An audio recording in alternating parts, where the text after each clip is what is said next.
Hello everyone, একদম সামান্য পরিমাণ তেল দিয়ে শীতের সবজি দিয়ে আজ আমি আপনাদের জন্য টিফিন তৈরি করেছি। একদম টেস্টি, সাথে কিন্তু খুব বেশি হেলদি একটা রেসিপি। আশা করছি আপনাদের এই রেসিপিটা অনেক বেশি ভালো লাগবে। সব রকম সবজি দিয়ে বানানো এটা বাচ্চা থেকে বড় কিন্তু সবাই পছন্দ করবে। যখন সকালবেলা অনেক টাইম থাকবে না, দেরি করে উঠবেন, তখনও আপনারা এটা বাচ্চাদের টিফিনে তৈরি করতে পারবেন, বা আপনারা সকালের ব্রেকফাস্টেও কিন্তু এটা তৈরি করতে পারবেন। চলুন তাহলে ভিডিওটা শুরু করি। সবার প্রথমে দেখুন, একটা বড় বাটির মধ্যে নিয়ে নিচ্ছি মেজারিং কাপের 1 কাপ পরিমাণে সুজি। ওই কাপই মেজারিং করে নিয়ে নেবো হাফ কাপ পরিমাণ টক দই। যদি আপনারা টক দই খেতে পছন্দ না করেন অবশ্যই স্কিপ করবেন। সাথে দিয়ে দেবো হাফ কাপ মতো জল। যদি আপনারা টক দইটা ব্যবহার না করেন তাহলে 1 কাপ জল কিন্তু এখানে টোটালি ব্যবহার করবেন। জল আর দইটা দিয়ে খুব ভালো করে এবার সুজিটাকে একটু ফেটিয়ে মিক্স করে ফেলবো। সুন্দর করে মেশাতে হবে যাতে দই, সুজি আর জল একসাথে মিক্স হয়ে যায়। মিক্স করে নেবেন, তখন দেখবেন যে এটা খুব সুন্দরভাবে স্মুথ একটা পেস্ট তৈরি হয়ে যাবে। এবার এই পেস্টকে আমাদেরকে ঢাকা দিয়ে রাখতে হবে 1 থেকে 1.5 মিনিট মতো। ততক্ষণ আমি বাকি সবজিগুলোকে কেটে নিচ্ছি। সবজি কাটা হয়ে গেছে, এখানে 1.5 মিনিট মতো রেখেছিলাম। 1.5 মিনিটে দেখুন সুজিটা কিন্তু সুন্দরভাবে ফুলে যাবে। দেখবেন যে সুজিটা খুব সুন্দরভাবে ফুলে একটু গাঢ় হয়ে গেছে। তো এই সুজিটাকে কিন্তু আবার একটু খুব ভালো করে মিক্স করিয়ে নেবো। সুন্দর করে মেশানো হয়ে গেলে এবার এর মধ্যে এক এক করে ভেজিটেবলস ব্যবহার করব। আপনারা আপনাদের মন পছন্দ অনুযায়ী ভেজিটেবলস ব্যবহার করতে পারেন। আমি দেখুন এখানে দিয়ে দিচ্ছি একটা ক্যাপসিকাম। এটাকে একদমই ছোট ছোট টুকরো করেছি, আর সবজিগুলো কিন্তু সব এইরকমভাবে ছোট ছোট টুকরো করবেন। এখানে আমি লাল গাজর দিয়ে দিচ্ছি একটা, এটাকেও ছোট ছোট টুকরো কেটেছি। সাথে এখানে দিয়ে দেবো 3টে কাঁচা লঙ্কা। যদি বাচ্চারা ঝাল পছন্দ না করে একটু কম দেবেন।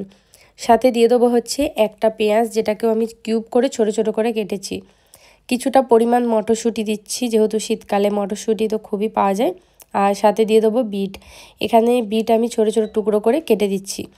সব জিনিসগুলো কিন্তু হেলদি, এটা আপনারা অবশ্যই বাড়িতে তৈরি করে সবাইকে খাওয়াবেন, দেখবেন খুবই বেশি টেস্টি হয়। 1 চামচ মতো দিয়ে দেবো নুন, আর সাথে দিয়ে দেবো 1 চামচ মতো জিরে। 1 কাপ সুজি দিয়ে প্রায় 5 থেকে 6টা টিফিন আপনারা তৈরি করে ফেলতে পারবেন। একটা খেলেই দেখবেন সকালে ব্রেকফাস্টে কিন্তু একদমই পেট ভরে যায়। আপনারা অন্তত একবার এটা তৈরি করে আমায় কমেন্ট বক্সে জানাতে ভুলবেন না আপনাদের এই রেসিপিটা কেমন লাগলো। ভালো লাগলে অবশ্যই লাইক করে দেবেন, একটু বন্ধুবান্ধবের মধ্যে ভিডিওটা শেয়ার করে দেবেন, আর সাথে আমার ইউটিউব চ্যানেলটা সাবস্ক্রাইব করবেন, আর ফেসবুক পেজটাকে অবশ্যই বন্ধুরা ফলো করে নেবেন। সবজির সাথে সুজির ব্যাটারটা মিক্স করে দেখছি একটু গাঢ় মনে হচ্ছে, তাই সামান্য পরিমাণে একটুখানি জল ব্যবহার করলাম। একদমই সামান্য পরিমাণ জল দিতে হবে। জল দিয়ে এটাকে খুব ভালোভাবে ফেটিয়ে নেবো। যেহেতু বিটরুট দিয়েছি, দেখুন কালারটা কি সুন্দর পিঙ্ক কালার হয়ে গেছে। খুব ভালো করে মেশানো হয়ে গেলে সবজির সাথে একদমই স্মুথ পেস্ট করতে হবে। স্মুথ মতো হয়ে গেলে এর মধ্যে দিয়ে দিতে হবে দেখুন 4 চামচের হাফ চামচেরও কম খাবার সোডা। এই সোডাটা অবশ্যই দেবেন। সোডা দিলে কিন্তু এই টিফিনটা ভেতর থেকে একদমই স্পঞ্জি হয়, আর সোডা না দিলে কিন্তু একটু শক্ত হবে। সামান্য সোডা দিয়ে সামান্য জল দিয়ে এটাকে খুব ভালো করে মিশিয়ে নেবো। যেহেতু টক দই দেওয়া আছে, সোডার সাথে খুব সুন্দরভাবে ফার্মেন্ট হয়ে যাবে, আর এর প্রসেসিংটাও কিন্তু স্টার্ট হয়ে যাবে। তাই এটাকে আর বেশিক্ষণ রাখা যাবে না, সঙ্গে সঙ্গে তৈরি করে ফেলতে হবে। তো এবার আমি দেখুন এখানে আমি নিয়েছি একটা তড়কা প্যান, তার মধ্যে একদম সামান্য পরিমাণ তেল দেবো। তো আপনার তেলের পরিমাণটা আরও কম চাইলে আরও কম দিতে পারেন। এই তড়কা প্যানটা যদি আপনারা কিনতে চান, আমি আমার ইউটিউব চ্যানেলে ডালিয়াস কুকিং ওয়ার্ল্ডে ডেসক্রিপশান বক্সে দিয়ে দেবো, সেখান থেকে আপনারা সরাসরি কিনে নিতে পারবেন।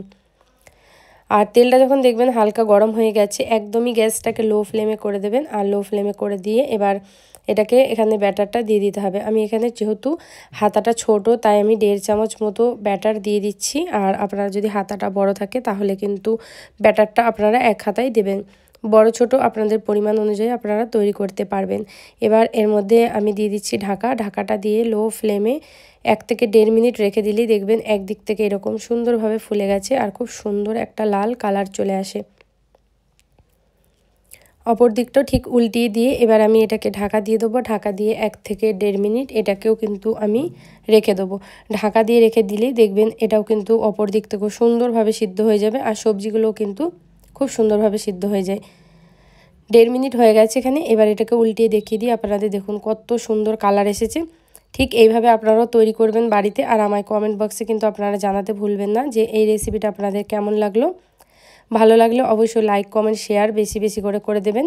আপনারা কোন জায়গা থেকে দেখছেন অবশ্যই আমাকে জানাবেন। ভালো থাকবেন, সুস্থ থাকবেন, এইভাবে আমার ভিডিওগুলো দেখবেন। পুরোটা দেখার জন্য অসংখ্য ধন্যবাদ।